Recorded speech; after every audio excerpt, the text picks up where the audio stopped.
Can we read each other's minds? Let's find out. Hang on for the loop! 4, 3, 2, 1.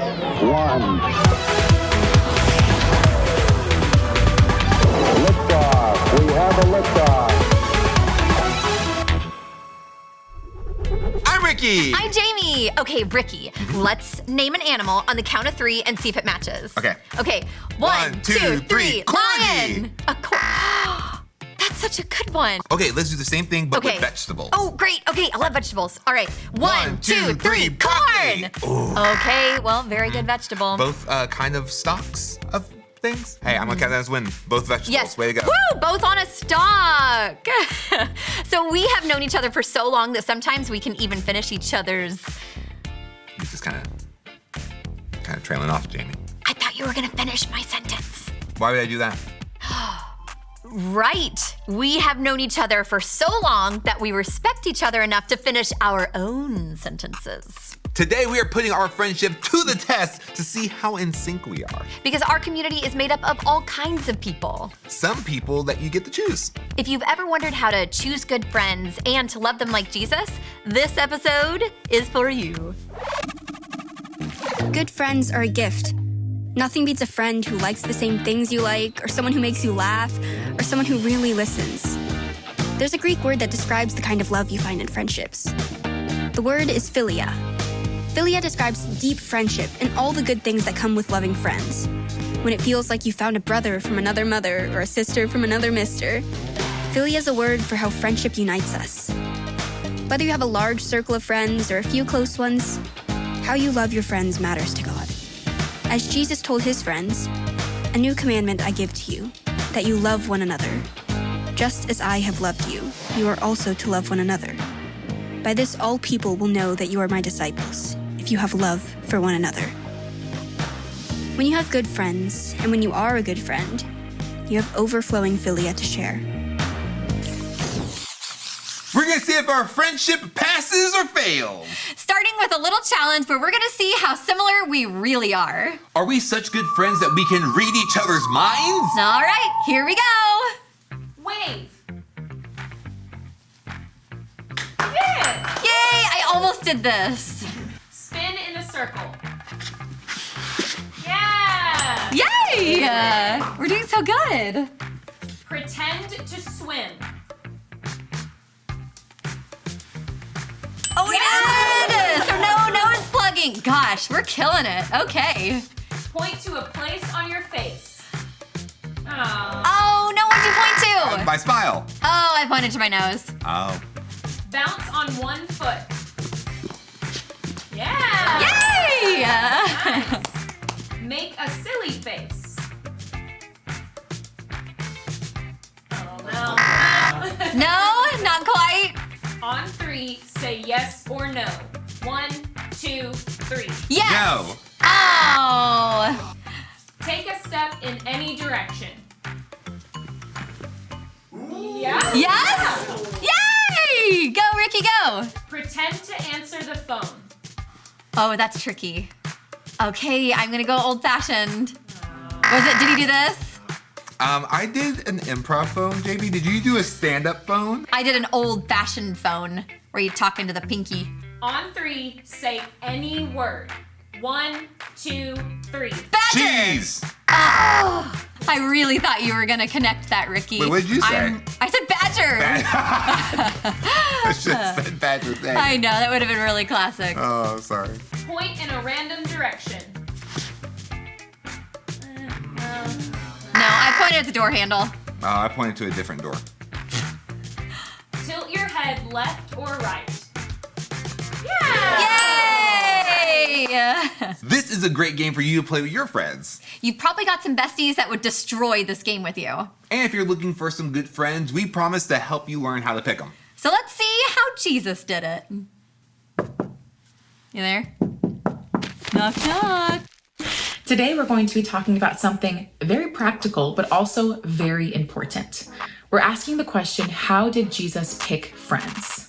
There's a saying that goes something like, you are who you surround yourself with. Now, at the end of the day, every decision that gets made from you, you are the first person responsible for that, right? Anything you say, anything you do, all falls first on you. At the same time, there's something to be said about getting to know someone a little more based off of who they choose as their closest friends. So how do we do that, right? Okay, back to the question. How did Jesus pick friends? All throughout the gospel, we see him loving everyone. At the same time, we also see him specifically picking certain men who will follow him and who will be closer to him. Even on top of that, he picked even closer friends. So how do we do that? Well, let's think about this. We first have, let's say, a sphere, and that can represent everyone. We are called to love our neighbor as ourselves, whether we know them or not. Just as they are the image of God, we are to love them as Christ would love them, right? So we have your outer sphere, and that's everyone. Jesus loved everyone. Now, tighter than that, you have the 12 disciples. Now, he handpicked these disciples, right? So these are the men that followed him everywhere, okay? So even tighter than that, he had his 3 closest friends that were part of that disciples. They were James, Peter, and John. Now, those were his closest friends, and he had even more time with them than the rest of the 12 disciples, right? Now, even tighter than this little knit group of his 3 friends was his relationship with God. We see him multiple times separating himself from others, whether his closest friend or a complete stranger, so he could go and fill up on his time and his friendship with God. So when it comes to picking your friends, be wise, discerning, and prayerful. Think of it this way. Pick friends who will pray with you, laugh with you, encourage you, and call you higher in a Christ-like way. These will be friends that will point you back to God, who will point you back to choices that Jesus would want you to make. They would also be friends who would help you make good choices, and you would help them in return. Above all else, do not let any friendship come in the way of your first and most important friendship, which is with God. On the topic of making friends, here's a tip. Be friendly to everyone, but choose your close friends carefully. Think of your friendships like a vinyl record. The outer grooves are for all the people you meet and treat with respect. Good friends, you can have tons of these. But the label in the middle, that's the inner circle. That's for your 3 to 5 closest friends. Fill your inner circle with people who are like family. Friends who pray with you, encourage you, and help you make wise choices. Friends who help you love like Jesus. You can make lots of friends, but not everyone belongs in your inner circle. A few in the center, everyone else in the grooves. All right, for round 2, we've got some dance moves to figure out. Are you ready, Ricky? Yeah! Okay, here is my first dance move. Okay. What am I doing? Okay, now you have to imitate it. Okay. What you think it is. Okay. Do it again? Okay. It's kind of hard to do. Really should have practiced this. Oh, that's good. That's not what you're doing. Okay, do you want to see what I was doing? Yeah. Okay, I was doing this guy. I don't remember what that's called. What is it called? Anyone? Yeah, I can't remember. I didn't Google it. Yeah. All right, are you ready for dance move number 2? Okay. You did it! Oh my goodness! Okay, now this one, I actually do know the name of it. It's a grapevine. Woo! Okay, next dance move. You ready? Ready. Okay, this one's gonna be harder because it's gonna be kind of quiet. Okay. Oh my goodness! I feel like that counts. I feel like it counts. Just stand still while you do it. I love it. Yes. Yes, we're doing the twist. Woo! Yay! I think this one may be the hardest because I think this one's gonna be completely silent.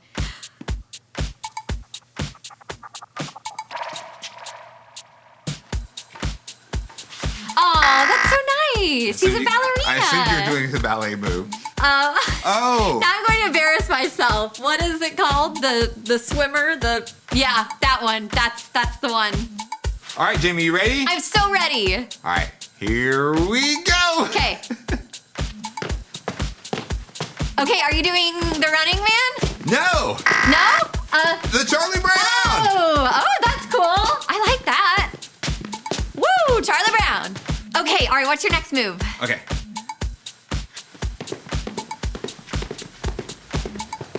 Wow, that sounds really fancy. Is it some kind of like some kind of like horse trot. Oh yeah, that makes the same sound.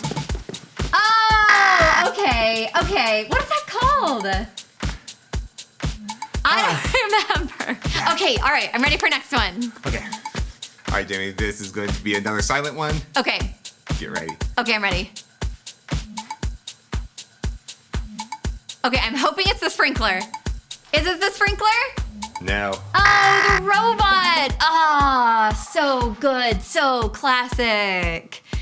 Okay, Ricky, do you got another? Boy, do I, Jayme. Boy, howdy. Okay. Ready? Yeah.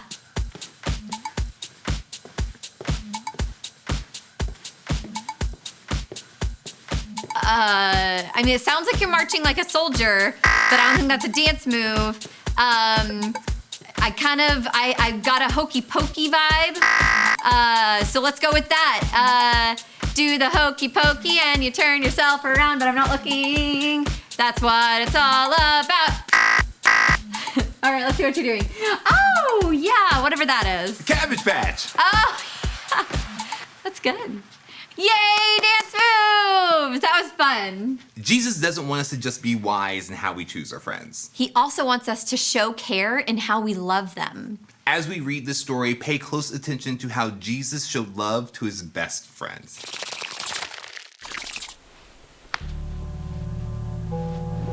Before the Passover celebration, Jesus knew that his hour had come to leave this world and return to his Father. He had loved his disciples during his ministry on earth, and now he loved them to the very end. It was time for supper, and the devil had already prompted Judas, son of Simon Iscariot, to betray Jesus. Jesus knew that the Father had given him authority over everything, and that he had come from God and would return to God.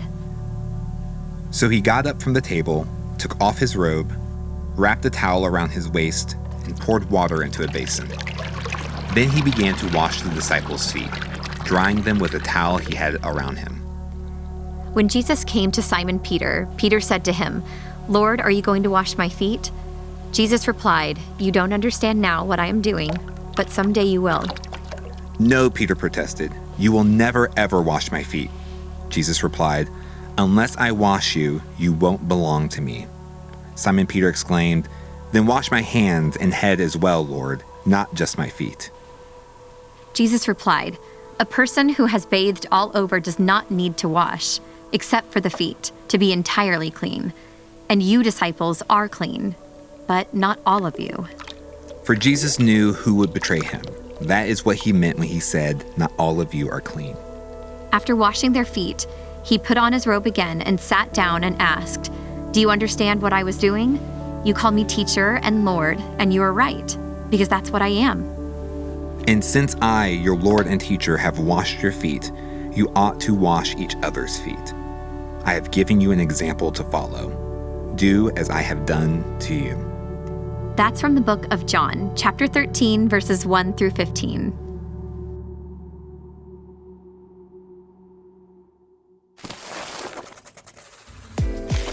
How did Jesus love his friends? One of the cool things about Jesus is that he taught with words and actions, not just words. And he did that, and it was a really effective way of communicating what he was trying to share with his disciples. And in the book of John, it shares what Jesus actually did, which is really cool. You see, in his final meal with the disciples, Jesus washed their feet, which I know for us, that sounds kind of weird, right? Like washing someone else's feet. Usually that's something you do. But Jesus washed his disciples' feet. And in that context, in that time, that was something that a servant would do. You see, they would walk all day, they get really dirty, smelly feet, and it wasn't something that someone of high status would do. But Jesus humbled himself and did it. Now the question is why? And here's what he said. He said, "Since I, your Lord and teacher, have washed your feet, you ought to wash each other's feet." You see, Jesus set the example for servant leadership. So here's what I want to encourage you to do. Do that today. Serve your friends. Put their needs before your own needs. You can be a thoughtful and loyal friend. And in doing so, you're going to look like Jesus. Here's some ways you can do that. You can do that by encouraging them when your friends are feeling down. You can do that by giving them something they need. Like maybe they forgot their lunch. You can give them half of your lunch and help them that way. Maybe what you need to do is pray for your friend because they're in a season that's really hard. But whatever you do, I hope and pray that you have friends that bring you closer to Jesus. But I want you to be the friend that can bring your friends closer to Jesus as well. And so do that. Put your friends' needs before your own needs and love them like Jesus does. Now we're going to see if we can write out the same answer. I'm so excited. Ready? Okay, ready. Draw a random shape. Oh, okay, a diamond. A circle. Hey, that's great. The diamond of curve shapes. Write a number 1 to 20. 1, 2, 3, go. I did 4. Oh! Oh, 17. Well, but if you add 4 plus 4 plus 4, you get 16, and then if you just added one more, then you'd get 17. So, I mean, basically the same number. Write a flavor of ice cream. Ooh, I know which one I'm gonna write. Rocky Road. Oh! Hey, it counts because it's chocolate ice cream. Draw an arrow pointing in one direction. I think we're both thinking the same thing. Sure hope so. Do we do it?